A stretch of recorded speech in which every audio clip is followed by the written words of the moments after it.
Hello and welcome to our channel. Today, we're going to use a simple analogy to understand something incredibly complex: how the brain works, specifically in the context of schizophrenia. Let's imagine a factory. In any company, you have a supervisor, right? Their job is to analyze service demands, solve them, or pass them on to the right department. Simple enough. Now picture this factory. An electrician is walking through a critical sector and notices an electrical panel is overheating. It's a huge fire risk. Do you think this electrician should run around looking for the area manager, who might be busy elsewhere, or should he go directly to the supervisor? Probably straight to the supervisor, right? Time is of the essence. Now, what does the supervisor do? Does he run to fix it himself? Unlikely. A good supervisor trusts their team. They'd likely tell the electrician to shut off the circuit breaker immediately to prevent a disaster. This is a lot like what happens in our brain. When your finger touches a thorn, your brain's supervisor and the frontal lobe immediately sends a command to your muscles to pull your hand away. It's a rapid, protective response. Okay, back to the factory. The immediate danger is averted, but the problem isn't fixed. Sometime later, the department manager learns what happened. It's his job to ensure everything runs smoothly and to filter problems before they escalate to the supervisor. What does he do? He goes to investigate.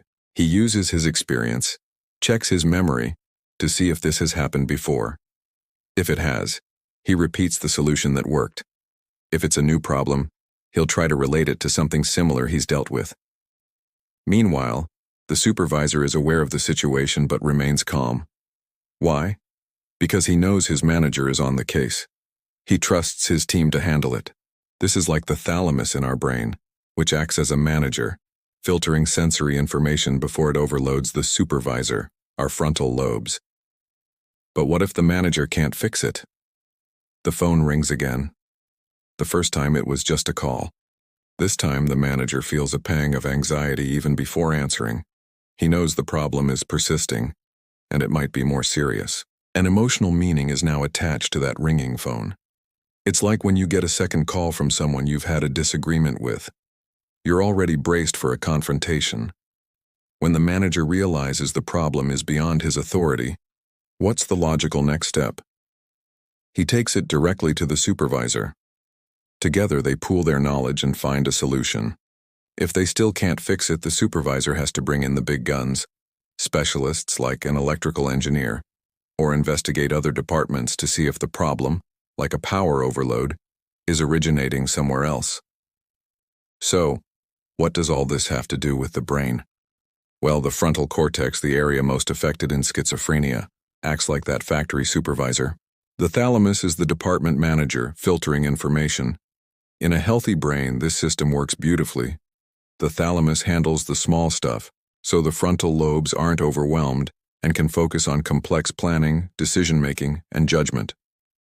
The frontal system takes the information from the thalamus, cross-references it with past experiences and emotions from our limbic system, and then decides on a course of action. Afterwards, it judges whether that action was correct. If a problem persists, it consults other brain regions, the parietal, temporal, and occipital lobes, to get a complete picture, much like the supervisor consulting other factory departments. Now imagine that supervisor is having a bad day. He's tired, stressed, sick, or distracted. What happens to the factory? Chaos. He might give the wrong orders, ignore the manager, procrastinate on a critical issue, or try to do everything himself and make a mess. The entire system breaks down. This is a powerful way to understand what can happen in schizophrenia. The frontal lobes, our brain's supervisor, aren't integrating properly with the rest of the brain. The person can't effectively process information, analyze what's happening, or decide on the right action. In schizophrenia, this isn't due to a lack of power, but often an excess. Think of it as a neurochemical imbalance, specifically an overactivity of a substance called dopamine. The supervisor is overwhelmed, so the problem might not even start with the supervisor. What if the manager, the thalamus, is faulty? It might stop filtering and just dump every single problem onto the supervisor's desk, causing a massive overload. Or conversely, The thalamus might try to hoard all the tasks, leaving the supervisor with nothing to do, detached and disengaged. Either way, the system fails. But why does this excess dopamine happen in the first place? That's a far more complex question involving various brain pathways, genetics, stress, and environmental factors. It's not just about one faulty manager or supervisor. Just as a factory is more than 3 people, the brain is infinitely more complex than just a thalamus and frontal lobes. Family, society, and life experiences all play a crucial role. The key takeaway is this. In schizophrenia, there's a breakdown in the brain's management system. Information isn't filtered, processed, or acted upon correctly. This leads to the symptoms we see, as the person's internal world becomes as chaotic as a factory with a dysfunctional supervisor. By understanding this analogy, we can develop more empathy and a clearer picture of the immense challenges faced by those living with this condition. It's not a choice or a character flaw. It's a disruption in the very command center of the brain. Thank you so much for watching. I hope this analogy was helpful. If you found value in this explanation, please give this video a thumbs up. And don't forget to subscribe for more content that makes complex topics easier to understand. See you in the next one.